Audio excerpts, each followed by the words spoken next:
Hi guys! Nagluto ako today ng pad karapaw. Thai dish ito. Isa sa mga paborito ko. Tara, samahan niyo ako. Tuturuan ko kayo kung paano lutuin. And ito na yung mga ingredients. Meron tayong basil, green peas. Wala kasi akong sitaw na mahaba. Tsaka mushroom, jalapeno, tsaka bawang. Tapos syempre, mga eggs galing sa aming mga chickens. Pork. Tsaka ito, 2 tablespoon ng oyster sauce at 2 tablespoon din ng dark soy sauce. Sunny side of eggs. First thing first, igisa muna natin ang pork. Ayan.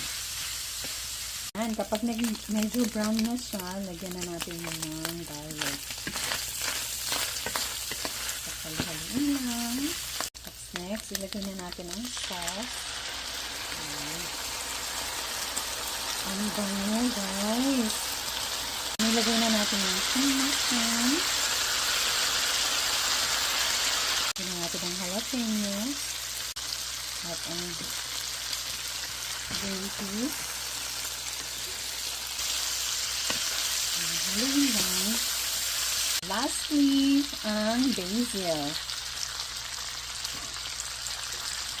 Oh, ayan guys. Luto na to. Luto na yan. Ang bango. Ayan. Rice. Lagay natin siya on top of our rice.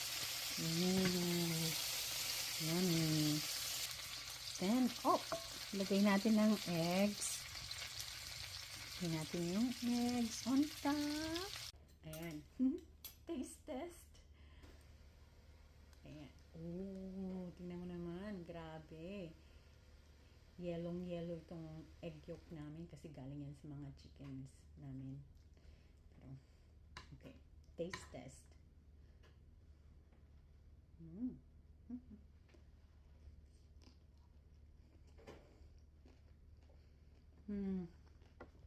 Guys, it's so good. I-try nyo talagang gawin ito. Hindi kayo magsisisi. Masarap. As in, 2 thumbs up. Don't mind me.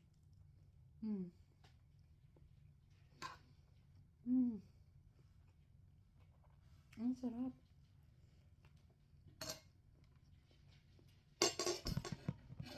Mawawala talaga ang diet mo dito.